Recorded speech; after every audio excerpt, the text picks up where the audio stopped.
बंदी छोड़ सतगुरु रामपाल जी भगवान की जय। बंदी छोड़ की सभी पुण्यात्माओं को दास का सत साहेब। तो बंदी छोड़ की सत प्रेरणा से परमात्मा का गुणगान हो रहा है। उस बंदी छोड़ का गुणगान हो रहा है जो 8 सितंबर 1951 से इस धरती पर प्रकट है, वो पूर्ण परमात्मा सत कबीर। तो ये हमारा असंख्य युगों के पुण्य प्रताप का फल है कि आज वो प्रकट पूर्ण परमात्मा हमें मिला है। इसलिए उस बंदी छोड़ का गुणगान, उसकी महिमा का बखान करना ये एक शिष्य का परम कर्तव्य है। तो उसी की श्रृंखला को आगे रखकर ये काम हो रहा है। कई भाग इसके हो गए थे, आज इसका आगे भाग लेते हैं। पहले वाणी को उसको मर्म को पढ़ेंगे पहले, फिर उसका एक एक अर्थ जो बंदी छोड़ ने अपने सत्संग में हमें बताया है।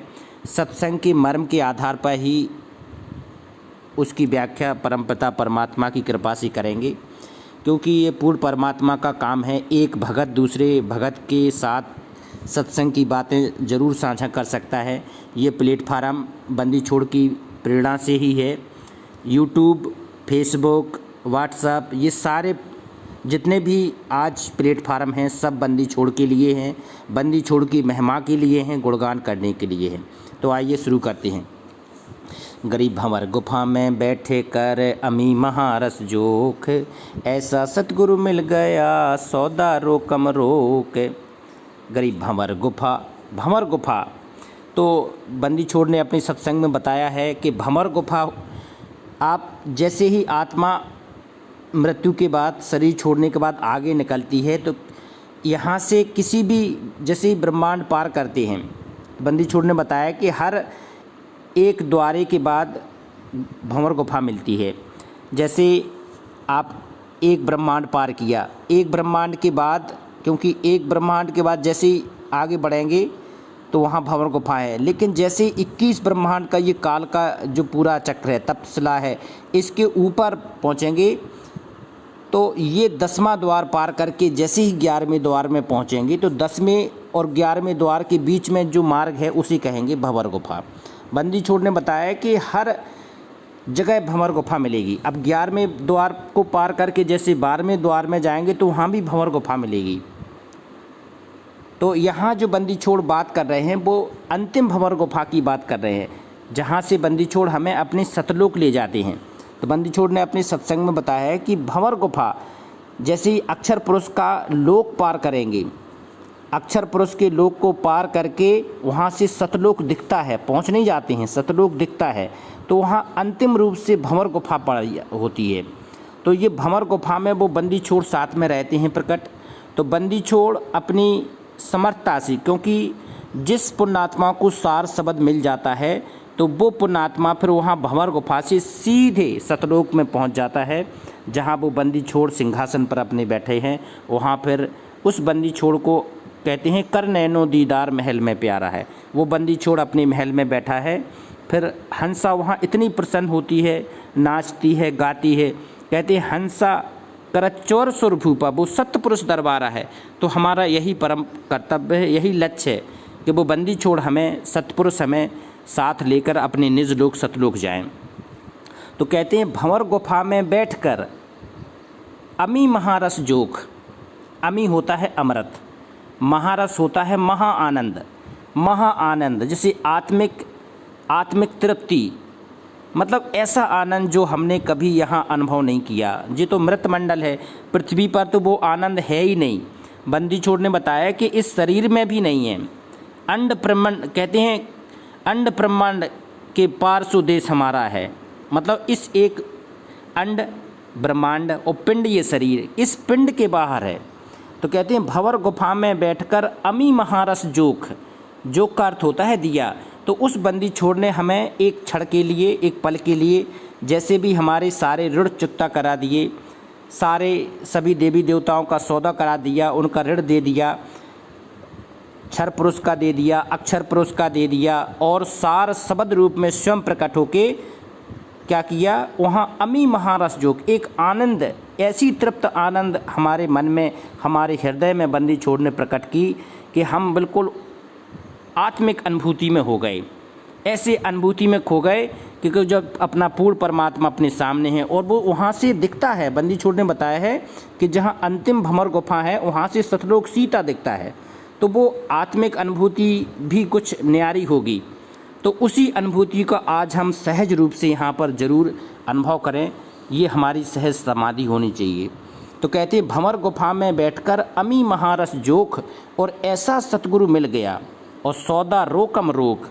तो आज ऐसा बंदी छोड़ पूर्ण परमात्मा सा शरीर प्रकट मिला है बंदी छोड़ रामपाल जी भगवान के रूप में। तो ये वही पूर्ण परमात्मा है जो तीनों लोकों में विचरण करके सबका धाड़ पोषण करता है। सभी तीन लोक, चाहे तो वो अक्षर पुरुष का लोक हो 21 ब्रह्मांड, क्षर पुरुष के साथ शंख ब्रह्मांड हो, या सतलोक के ब्रह्मांड हो, या अगम लोक, अलख लोक, अगम लोक, आगामी लोक, तो कुछ कोई भी लोक हो, सारे ब्रह्मांड का वो पालन करता पूर्ण परमात्मा है। वो सत्य कबीर है, सत्य पुरुष है, जो आज बंदी छोड़ रामपाल जी भगवान के रूप में हमें सा शरीर प्रकट मिल गया है। तो ऐसा सतगुरु मिल गया सौदा रोकम रोक। रोकम रोक का अर्थ होता है नगदा नगदी, नगद, बिल्कुल कैश। तो उस बंदी छोड़ ने जो हमें साधना कराई है बिल्कुल खरी 16 टके खरी सोने की, बिल्कुल नगदा नगदी हमें करा के दी है। जिस नगदा नगदी कैश टू कैश इतनी नंबर 1 की सौदा हमारे लिए करके दी है कि सबका ऋण भी चुकता हो गए और सतलोक में पहुंच गए। तो कहते हैं भंवर गुफा में बैठकर अमी महारस जोख और ऐसा सतगुरु मिल गया फिर सौदा रोकम रोक। आगे देखते हैं गरीब भंवर गुफा में बैठे कर अमी महारस तोल और ऐसा सतगुरु मिल गया वज्र पोल दई खोल। भंवर गुफा में बैठे कर वही अमी महारस तोल, तोल मतलब तोलना,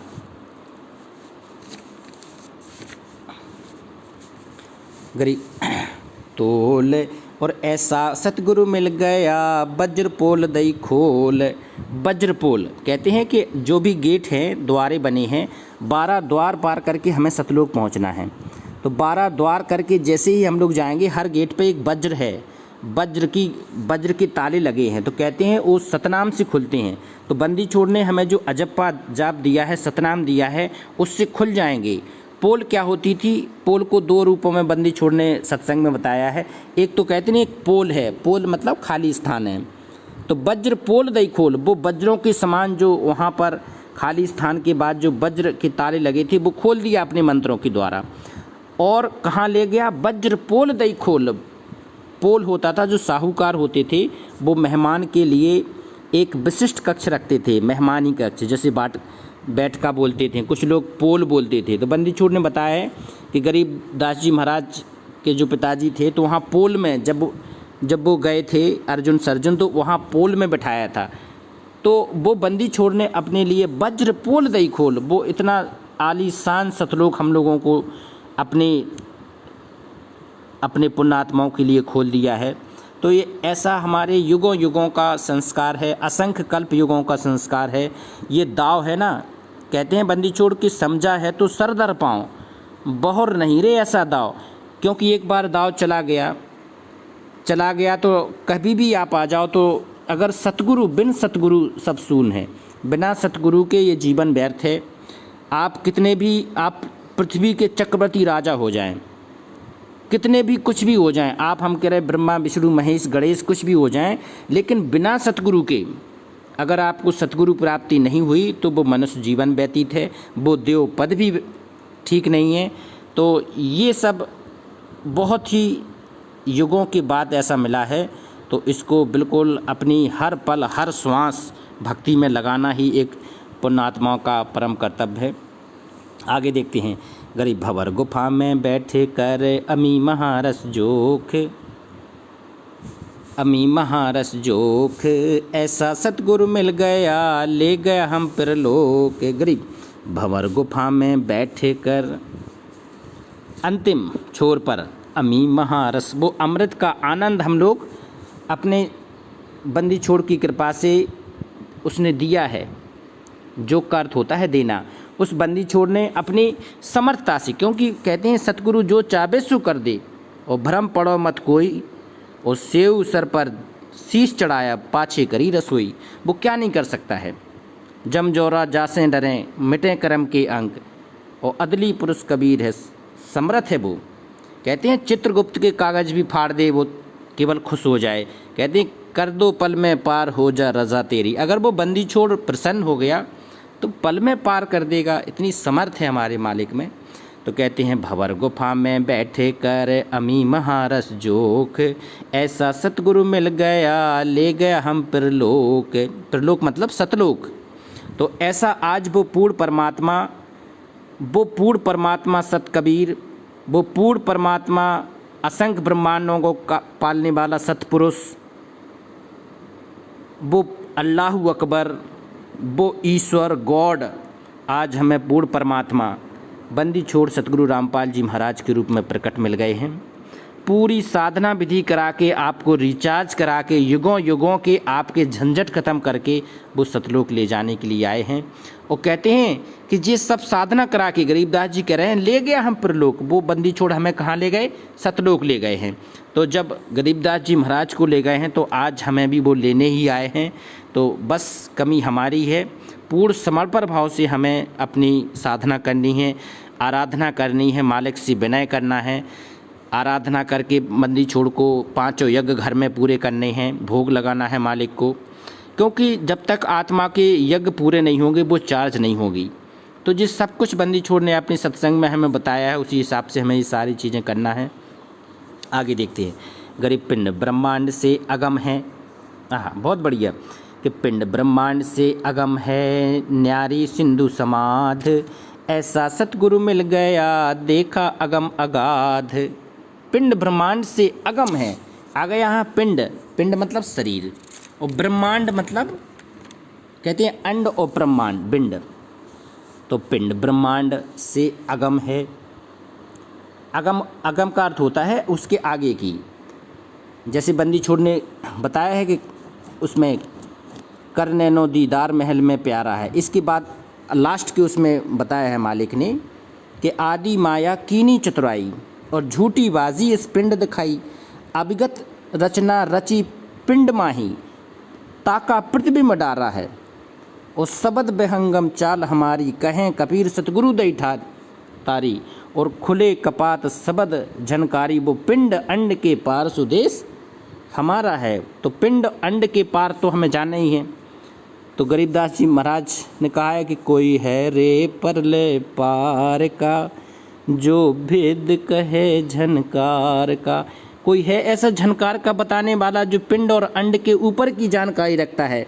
तो आज है, आज इस कलयुग की बिचली पीढ़ी में वही पूर्ण परमात्मा है जो आज 8 सितंबर 1951 से इस धरती पर प्रकट है, बंदी छोड़ सतगुरु रामपाल जी भगवान के रूप में। तो जो बंदी छोड़ की शरण में आएगा वो निश्चित ही मोक्ष का अधिकारी होगा, क्योंकि ये पूर्ण ब्रह्म है, सत्पुरुष है। इसके तो मार्ग में जो आता है वो सब कुछ देने को तैयार है। बस बशर्ते समर्पण चाहिए, सेवा चाहिए, दास भाव चाहिए, आधीनी चाहिए। ये सारी चीज़ें अगर जिस भगत में हैं, जिस पुण्यात्मा में हैं, तो वो उसकी बहुत ही प्यारी है। तो कहते हैं पिंड ब्रह्मांड से अगम है, आगे है वो न्यारी सिंधु समाध। न्यारी सिंधु, सिंधु होता है समुद्र, और समाध मतलब समाधि लगाना। तो कहते हैं वो कौन सी समाधि है? वो आगे वाली जो न्यारी सिंधु समाध, एक समुद्र के समान बताया गया है इसको समाध। वो अलग साधना है, वो अलग समाधि है, जिसे बंदी छोड़ सतगुरु रामपाल जी भगवान ने बताया कि सहज समाधि भली, साधो सहज समाधि भली, संतो सहज समाधि भली, जहाँ जहाँ गुरु प्रताप जा दिन से जागी, अधिक चली साधो सहज समाधि भली, जहाँ जहाँ डोलूं सो परिक्रमा, जो कुछ करूं सो सेवा, जब सोऊं तब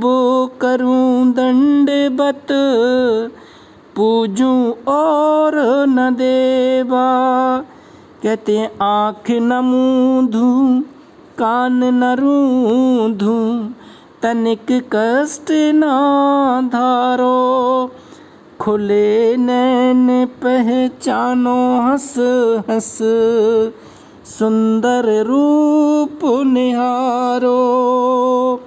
पर आगे इसमें कहते हैं कि कह कबीर अनमनी तारी के बारे में कि वो पिंड ब्रह्मांड से पार। तो ये बहुत ही ऊंचा मार्ग है और सहज समाधि को ही बंदी छोड़ ने बताया कि ये सहज मार्ग है, इसको सहज में लेना है, इसको बिल्कुल सहज में लेना है।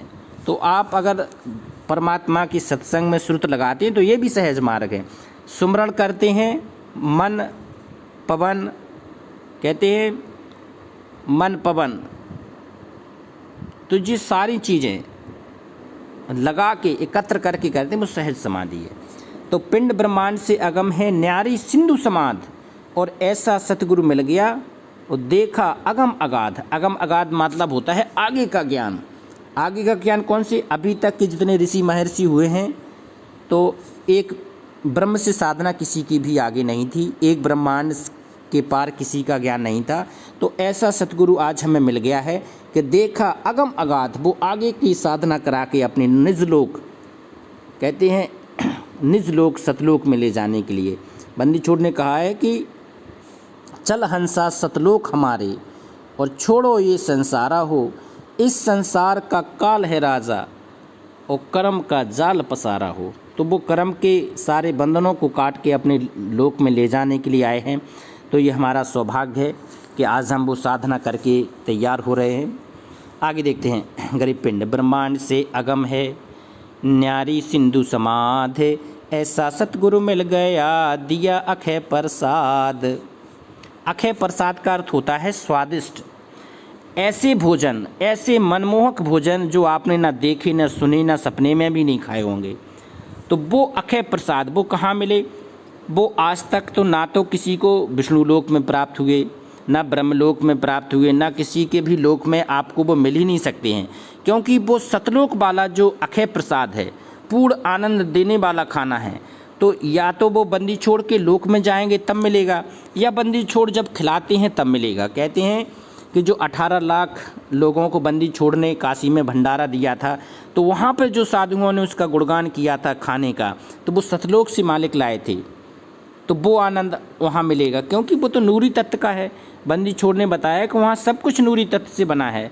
ऐसा खाना है कि वो एक तो शरीर में अंदर ही पाचन हो जाता है, इतना स्वादिष्ट के अंदर में खाया और उसी में मिल गया, क्योंकि नूरी तत्व का शरीर होता है और नूरी तत्व के ही सारे वहाँ फल फ्रूट सारी चीज़ें हैं।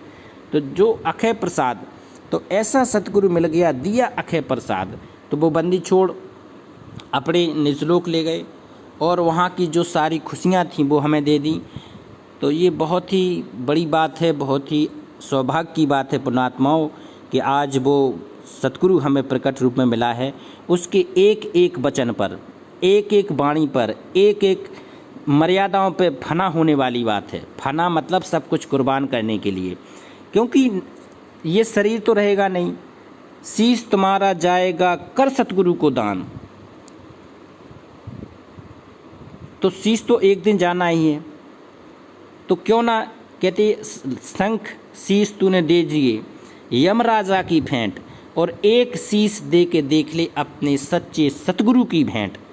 तो आज हमें वो पूर्ण परमात्मा सच्चा सतगुरु मिला है। तो ये जीवन का तन मन धन सब अर्पण क्या लागे मेरा, तो सब कुछ अर्पण करती हुई बंदी छोड़ की साधना करना है। तो सभी पुण्यात्माएं जरूर मालिक का गुणगान करें। इसमें अहम बिल्कुल भी नहीं है, महिमा अपनी बिल्कुल भी नहीं है, केवल महिमा बंदी छोड़ की ही करना है। हम भगत हैं, दास हैं, और दास केवल अपने मालिक का ही गुणगान कर सकता है और किसी का कर ही नहीं सकता है। तो हम लोग केवल अपनी बंदी छोड़ की गुणगान करने के लिए ही बने हैं, क्योंकि हम यहाँ के नहीं हैं, हम लोग सतलोक के हैं और वहाँ चलना है। तो एक बार बंदी छोड़ का जयकारा लगाएंगे। बंदी छोड़ सतगुरु रामपाल जी भगवान की जय। बंदी छोड़ सतगुरु रामपाल जी भगवान की जय। बंदी छोड़ सतगुरु रामपाल जी भगवान की जय। सत साहिब।